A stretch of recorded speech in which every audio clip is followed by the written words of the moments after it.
All right, lovely. First of all, girls, hush, hush, hush, hush, hush. Again. First of all, lovely to have you all back. I know it might not feel lovely to be back. That's a completely different issue. But back we are. And I hope you had a great holidays and that you had some relaxation, that your parents didn't make you do too many chores. Hopefully.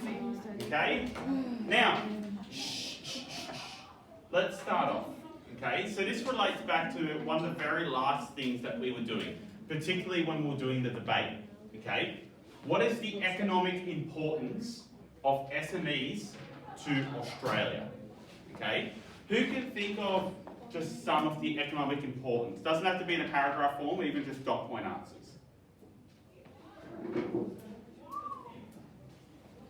Now please don't raise your hands all at once. Okay? I can't count that high. Okay? Think about it. Yes? Absolutely, okay? So one of the top things that we're looking at for SMEs is the fact that they produce employment numbers for Australia. Okay? Now, if they're producing employment, they're going to be inevitably producing something else. Starts with a T. Tax. Yes, here, you want to continue on, but you're right. Yeah, taxes. Okay? We know that SMEs play a vital part in Australia. Remember that the vast majority of businesses in Australia are SMEs. Therefore, the tax base of Australia, the thing that builds up our ability to spend as a nation, is largely built off the success or failure of SMEs. If SMEs go under, our tax base collapses. We simply cannot rely just on the big businesses to serve all our tax needs. Okay? Are there any other economic importances of SMEs to Australia? No? No. I think we'll move on from there because we seem like to be resuscitating a dead dog at the moment. Okay? So, first thing that I want you to do, okay, girls? 3 minutes for this one. What personal qualities of a business owner do you think would affect the business chance of success or failure? So personal qualities that you can look for in an owner. What would affect success and failure? Let's go, 3 minutes.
One more minute.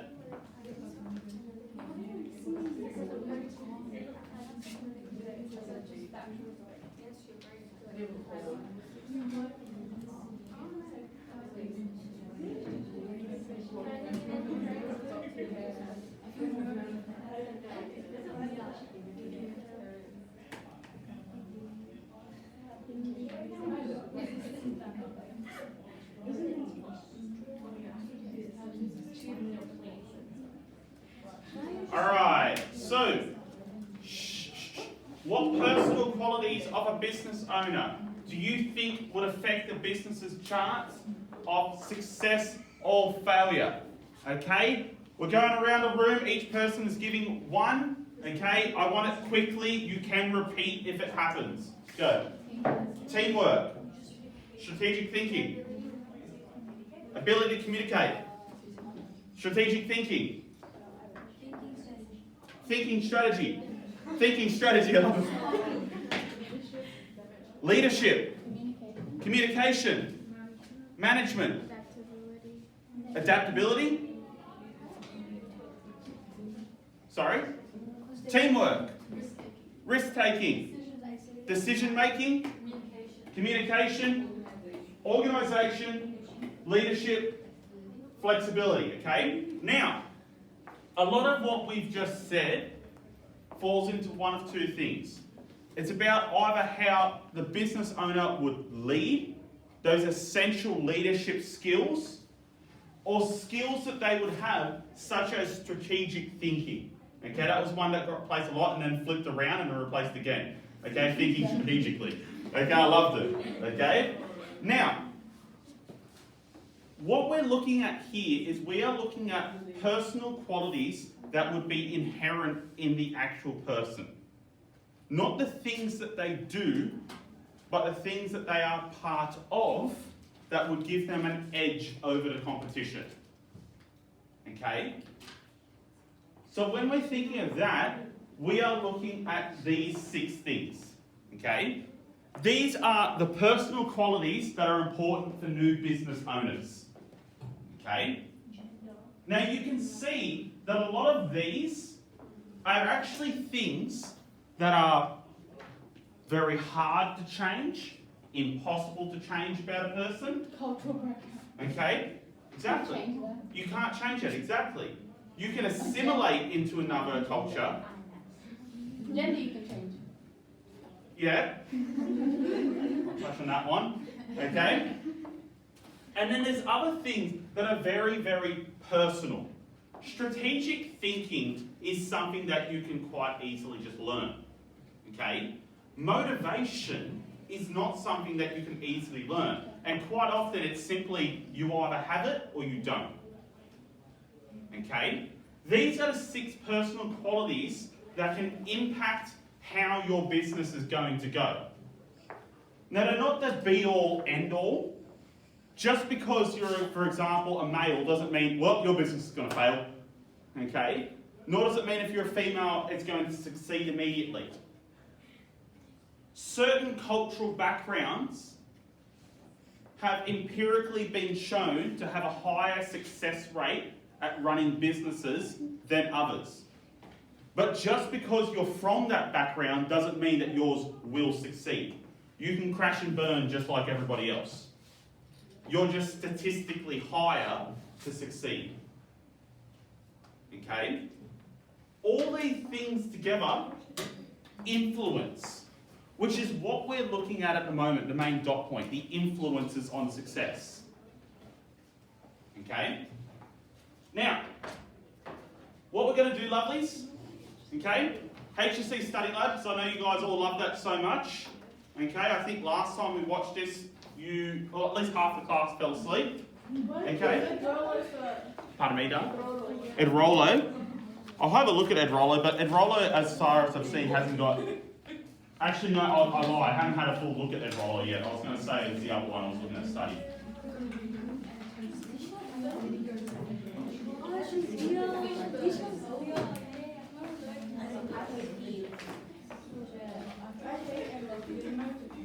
Alright, so girls, the video section's off into 2 chunks. The first one that we're looking at uses the fishbone. The next one uses the Y chart. Okay? As in, why the hell am I doing this? So, it's pretty easy to figure out. If you've got problems, come tell me. I will pretend to listen.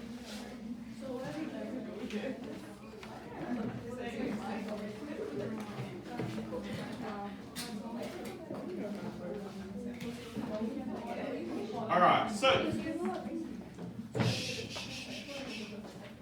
basically, girls, hush hush. Personal qualities fishbone. You've got the 6 qualities there. The overarching question is, why are these personal qualities important for new business owners? So what do you need to know about them if you're starting a new business? Okay? The why chart is simply, they're going to divide it into 3 sections. You've got to write down examples of all 3. Yes. Okay? Simples.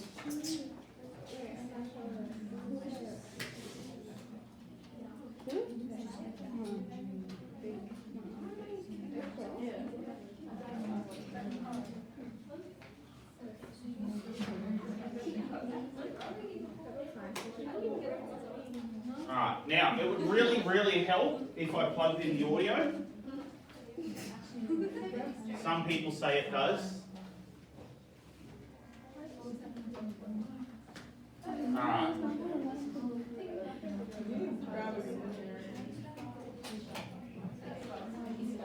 To be successful in Alright, establishing shh. Good work, Sean. Alright. Thank you. Hush, hush. 3, 2, 1. a business, the owner will need a range of personal qualities. Whilst there are no formal qualifications required to run a business, many small business owners are now well educated and courses aimed to improve business skills are readily available. These range from formal business management degrees through to completing HSC business studies at school. Other courses such as accounting, marketing and information technology skills equip small business owners with their multifunctional role in the workplace. Owners of SMEs may require specific skills related to the industry of the business, for example, electrical or plumbing skills. These are gained through formal training at TAFEs or through experience as apprentices or working for others. Management skills are also essential and again can be gained in formal courses and through past experience. Intrinsic skills of leadership and management can also be part of a person's natural talent. Successful entrepreneurs often have intrinsic skills in areas such as risk-taking, decisiveness, communication and perseverance. Business owners need the drive to be able to persevere and be successful. This motivation will be linked to their reasons for running their own business, whether that be making a profit, being in control and making all the decisions, or simply seeing a creative idea become a reality. Nearly all businesses will suffer setbacks and owners need to stay motivated and true to their vision.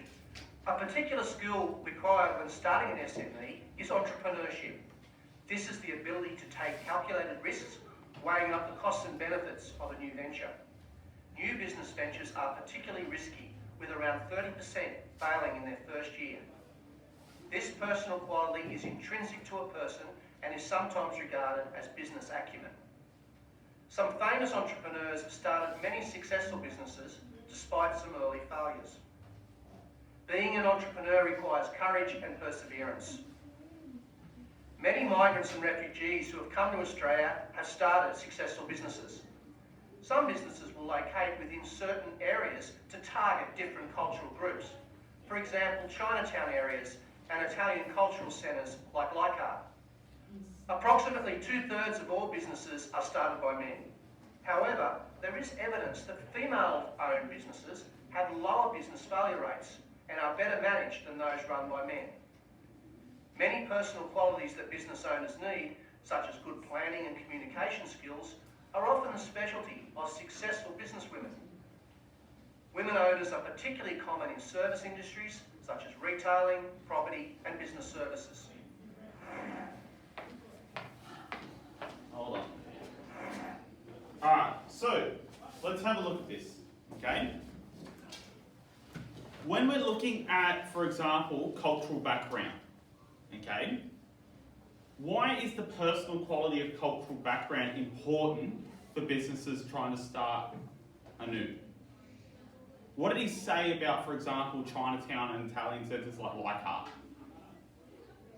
From particular background, they're able to target that group. Exactly right, okay? Cultural background allows you to specifically zero in on target markets, okay? So if you are from that cultural background, you're going to find it a lot easier to sell to that target market, Okay? For example, someone who has a Filipino cultural background is going to find it a lot easier to open up a Filipino grocery than I will. Okay? So that cultural background can be utilised in opening up their market. Okay? Now we'll go through further on cultural backgrounds, but there's other things like I was saying before, where certain cultural backgrounds have business concepts embedded within their own culture. Okay? Now, entrepreneurship, I want you to write something above or under whatever, entrepreneurship, and I want you to write innovation. Okay? Because when we're talking about entrepreneurship, what we are actually talking about is a person's ability to innovate, to think of new ideas, go outside the box, and carry their ideas. Okay? So when we're thinking of entrepreneurship, why is it important to a new business? What does entrepreneurship mean? Innovation. Innovation means something new. If you're not entrepreneurial, you're basically entering the market with the same old idea. How is your product or service going to be any different from what's already offered? You need to be entrepreneurial and have innovation, be able to think of new ideas, new ways of doing things. If not, then your business is going to crash and burn because you're offering what 700 other people already do before you. You also have to be willing to take the risks, because that's the other thing about entrepreneurial. Entrepreneurial people are willing to take risks. No risk, no reward. Okay? Skills. Why are they important to starting a new business?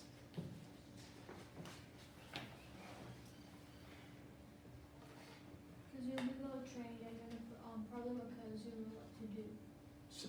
Training, okay? Know what to do when a problem occurs. And it's also in-depth knowledge of what you're trying to do, okay? If you're running a plumbing business, you need to have that skill set required to a plumber, okay? You need to be able to manage those people. You need the in-depth knowledge, because if somebody asks you a question, you're going to look really stupid if you don't know the answer.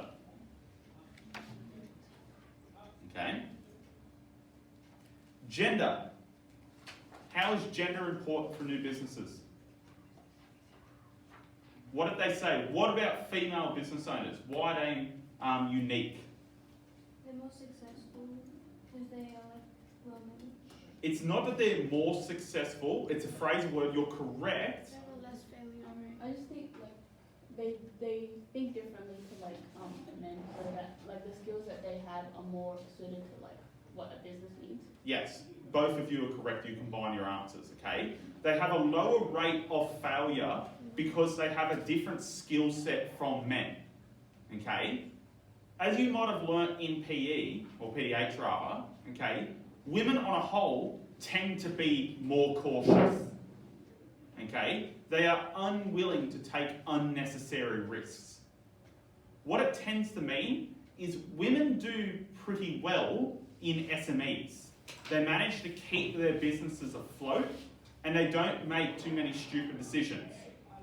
Men are more likely to make stupid decisions and be more riskier, but as we know, the greater the risk, the greater the reward. Okay? So women are far more likely to keep an SME intact, but men are probably more likely to get their SME into the next level because they're more willing to take the risk that could collapse their entire business. Okay? So it's a 50-50 trade-off. Women are also much better, as the video was saying, at planning. Okay? Because they're actually going to think it out most of the time. I've met some women that are terrible planners. Okay? It's not always 100%, it's just a matter of statistics. Okay? Motivation. Why is it important for a new business? What did they say about 30% of all new businesses? they will fail in what? Their first year. Okay? If you don't have the motivation for a new business, you're going to get the first roadblock or the first bit of trouble and you're going to give up. Okay? What does the average person in Australia work a week? How many hours? Who knows? The average person works about 40 hours, okay, each week, Monday to Friday usually. Person starting a new business, 50 to 60, often 70 and above. If you don't have motivation and you're starting a new business, you're going to be looking at those hours and going, yes, no, I'm out. Okay? Same with your studies. The person with the higher motivation in studies tends to do better. Those with low motivation, they get past the first half hour of study and go, okay, I've deserved a treat and watch television for 2 hours. Okay? Motivation. The next one is qualifications. Why are qualifications important? Knowledge. A knowledge base to draw on. Okay? As he was saying, you don't need formal qualifications when you're trying to start a business. But the fact of the matter is, more and more people that start businesses are going to university first, or at least TAFE. Okay? They're getting years worth of training in business management and business operating before they even open the business. Now, if you're trying to open a business and you've just come out of high school with no further training, you are competing against a person that's had 3 to 4 years training at a minimum. So you have to compete against their knowledge set. That's why qualifications are important to a business. Because you're going to be plodding along going, oh, how do I do this, how do I do this? That person's already sitting there going, oh, we did this in class, I can do that, we did this in class, boom, boom, boom. They're already going off previous knowledge. Okay? That's why qualifications can be important.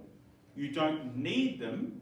Some of the most famous entrepreneurs have come pretty much out of high school and gone smack bang into the middle of it.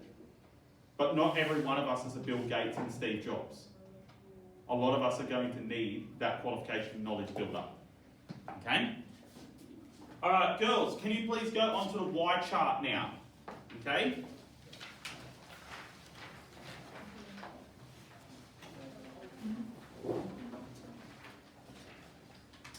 Alright.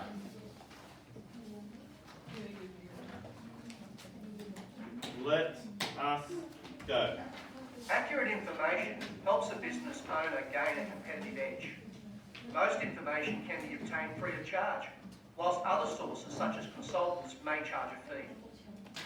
The internet has become a great source of information for new business owners. Online resources include government and media websites which can provide a starting point for business ideas and legal requirements. Both state and federal governments have services specifically designed to assist small business. Small Business New South Wales has been established to provide advice to owners on setting up and managing their enterprise. Federal agencies such as the Australian Securities and Investment Commission, or ASIC, and the Department of Foreign Affairs and Trade can help small private companies and exporters. Many local councils also have business or economic units which can assist businesses in their region. Information or data relating to the demographics of customers can be obtained from the Australian Bureau of Statistics. Financial information can be obtained from the Australian Bureau. Just get those down, lovelies.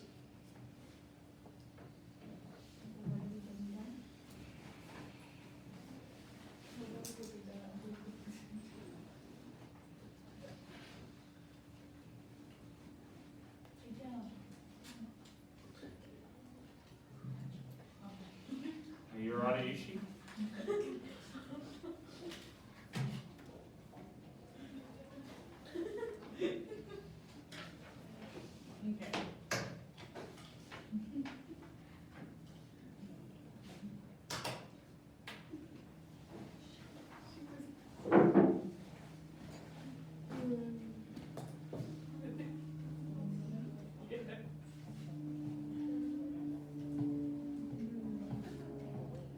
Seconds. Wait.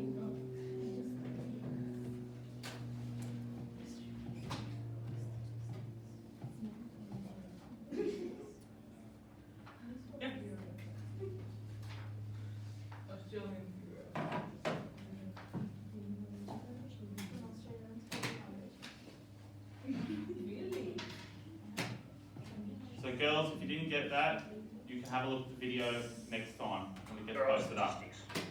Financial information is a very important source for small businesses. Banks provide advice to their business customers, and most firms would engage an accountant to keep or audit their financial documents. Small companies must be audited for taxation purposes, and the Australian Taxation Office can assist businesses with information relating to their taxation obligations. Many industries offer advice services through trade associations or industry groups, such as chambers of commerce. These associations can offer specific advice pertinent to the industry. Membership of these groups can enable businesses to form networks of like-minded businesses who can benefit from sharing information and advice. Mentor programs are offered in some cases where a more experienced business operator is assigned to assist a new owner into the industry. As well as accountants, SMEs may hire a range of professional consultants to advise them. Management consultants and solicitors who specialise in business law can support the owners in the establishment of a business and in the process of implementing change. Other experts, such as engineers, architects, surveyors and designers, may also provide services and be specialised sources of information. Therefore, a vast amount of information sources is available to new businesses. So being a small business owner requires a range of personal qualities and skills. However, there is an array of sources of information available that can assist entrepreneurs to be successful. Alright, so looking at our first one, okay? Now when we're talking about sources of information, I like to divide them into the three, okay? The government sources, specialised sources, and associations and consultant sources, okay? Now, when we're looking at government sources, we're obviously looking at sources of information that come straight from the government, okay? And as you saw, there's a ton of those available, okay? Now, when we are talking about association and consultant sources, we are looking at basically associations that are banded together for the benefit of your industry field, okay? Now, as he said, and this is what I want you to write down, these are often combined into what's called chambers of commerce, okay? Now these chambers of commerce will be devoted to each one of your specific things, okay? For example, there is a chambers of commerce for mining. There's a chambers of commerce for lumber and things like that. These are associations where all of these businesses will talk with each other and talk about what's going on in the field at the moment. You look absolutely confused, are you okay? Chambers of commerce. Like where? In association and consultant sources. Thank you. That's all right. So what I want you to also write underneath chambers of commerce is that they are a network of like-minded businesses. Okay? So all the mining industries are going to combine together. They're going to talk to each other. They're going to give advice. Okay? Like-minded businesses.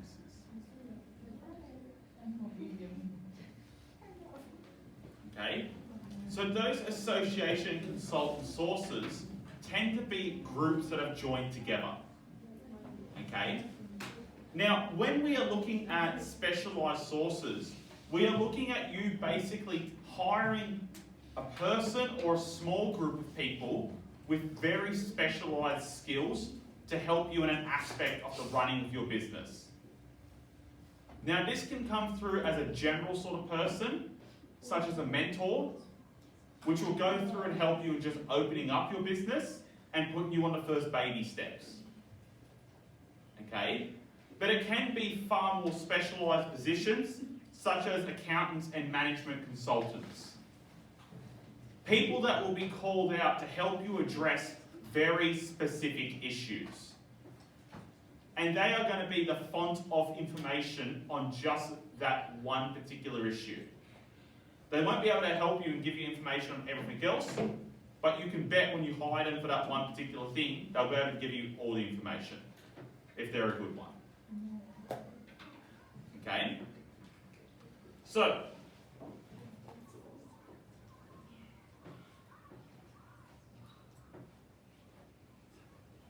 let's start going through these in a bit more detail. Okay? So this lesson we should hopefully get through the first 3. Next one we'll get through the next 3. Okay? Now, for qualifications, as we were saying before, there is no formal qualification needed to start a business, but it is important to recognise that more and more business owners are educated. This has given them the skills needed to properly formulate a business plan, as well as identifying possible strengths and weaknesses. It's also important that many SME owners continue to engage in education by attending courses that keep them up to date. Just because you've gone to university and then you start a business does not mean that your education ends. The most successful business owners are constantly in a state of learning. Either they are going back to university or TAFE, or they are engaging specialist firms to help them learn something new. Okay? The most obvious example is doctors. Just because they went to university for 10 years and then became a doctor does not mean they're not at university for the rest of their life. Because as we know, medicine keeps on changing. Okay? It'd be a very worrying doctor if you graduated in 2010 and you're still practicing the same in 2040. Okay? You're constantly there, and so are proper business people. Now, when we're looking at qualifications, okay, formal education in a business management course should lower the failure rate of small businesses in particular. This is because apart from external factors, poor management ability is a principal cause of business failure. Most often your business will fail simply because you don't know how to run it, and you have no inkling of how to run it.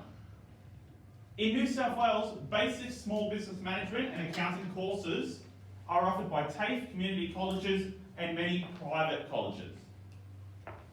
So this is the sort of thing, and this is often a misconception, you don't have to go to university for.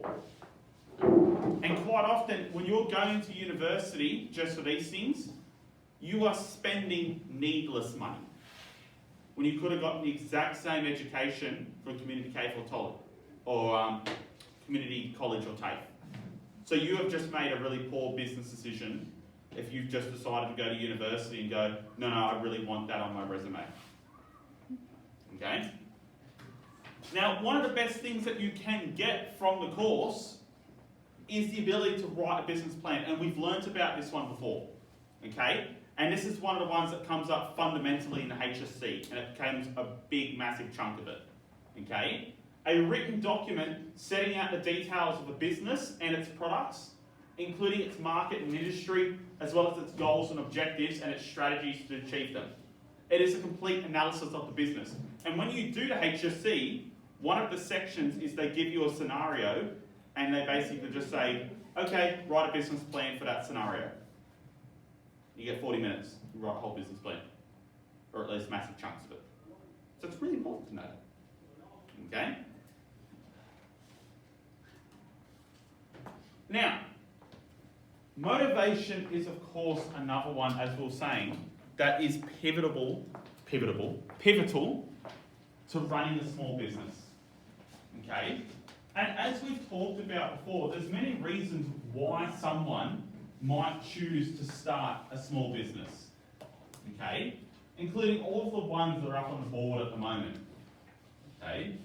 But over and all, we can usually sum them up until they want to be better, they want to get more money, and they're sick and tired of working for other people. That's the two big ones. The other ones sort of all just branch off those two. Okay? In particular, you will find people that start small businesses, the ones that really hate taking orders of anyone else. And they get aggravated when they have to do what somebody else says, but they don't see the logic behind it. Okay?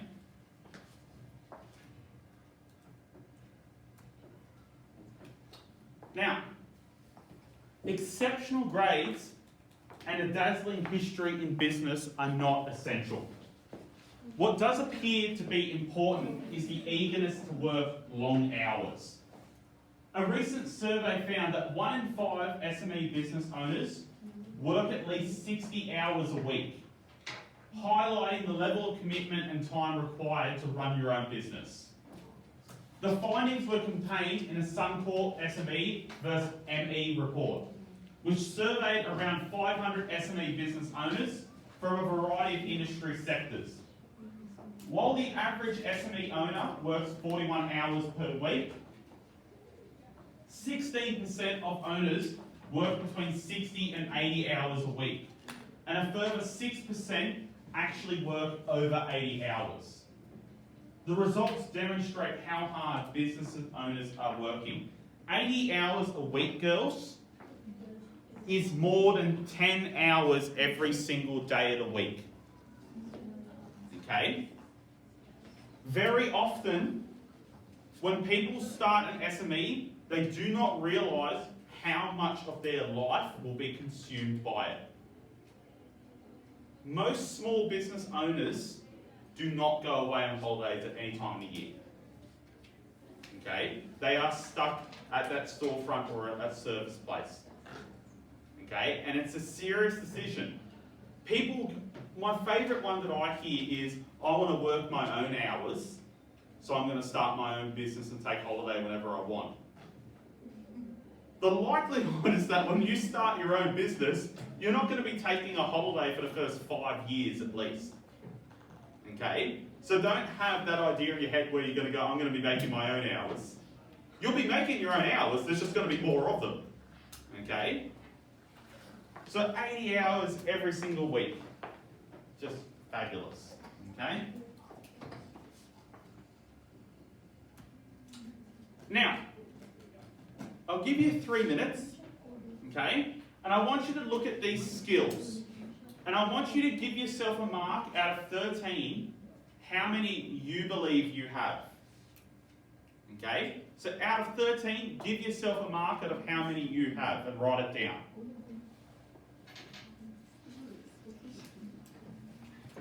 Can you see from back there, girls? Yeah.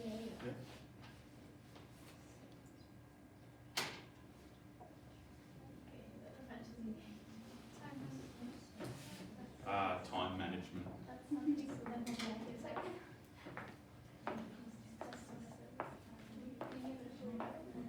What does it mean by being an employee?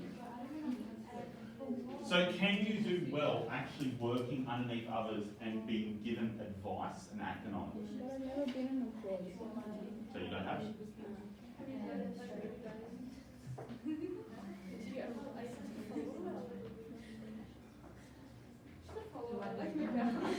You don't even know that.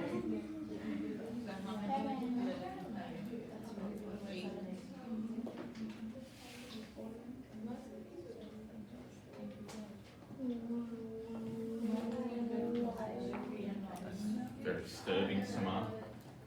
Are you trying to be the lighthouse and being the foghorn? Yes. Stock control is basically when you have products, they're called stock, and you have to be able to manage the levels that they're at. Do you have enough of them? Do you not have enough of them? Can you make sure it's out on the floor? Okay, that's all.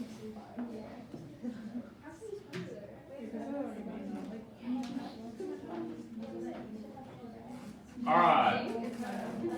So lovelies. Let's go through this, okay? Hands up if you think you have leadership skills. Only two of you are leaders enough to put your hands up. 3, thank you. Okay? How many of you think you have independence? Hands up. 1, 2, 3, 4, 5, 6, 7, 8, 9, 10, 11, 12, 13. You're very independent, that's why you all followed each other putting your hands up. Like sheep. Okay? Being an employee. How many of you think you're okay at being an employee and being able to take orders? 1, 2, 3, 4, 5, 6, 7, 8, 9, 10, 11. Ordering. Can you? Yes? 1, 2, 3, 4. Stock control. For those of you that don't understand what stock control is, it's basically your ability to be able to keep count of what all your products are, know where they're going, know if you need more, that sort of thing. 1, 2, 3, 4, 5, 6, 7. Okay? Stock control often requires micromanaging. Organisational skills. How many of you think you have organisational skills? 1, 2, 3, 4, 5, 6, 7, 8, 9, 10, 11, 12. Okay? Organisational skills should theoretically mean that your assessments are never handed in late. Okay? Administration and bookkeeping. How many of you think you have that skill? 0? Which is fair enough, because unless some of you are working at home in a family business, you probably wouldn't have a lot of familiarity with bookkeeping. Okay? Some of you might be doing okay or very well in financial mathematics. Okay? Which could definitely put you on the side of bookkeeping. Okay? Sales presentation. How many of you think you could actually sell me something? None of you. Thank you. Geez, I'm glad none of us are trying to run a business here that's trying to sell something. What course are you guys in? Far out. Okay? Time management. 1, 2, 3. Customer service. How many of you are confident that you could go away without annoying or angering the customer? 1, 2, 3, 4, 5, 6, 7, 8, 9, 10. Computer applications. How many of you are okay at working on a computer? 1, 2, 3, 4, 5, 6, 7, 8. Now girls, computer application, as you would obviously think, is becoming more and more important in the new world. Okay? And very few businesses can run without knowing how to work a computer and its relevant software appropriate to their industry. Management skills.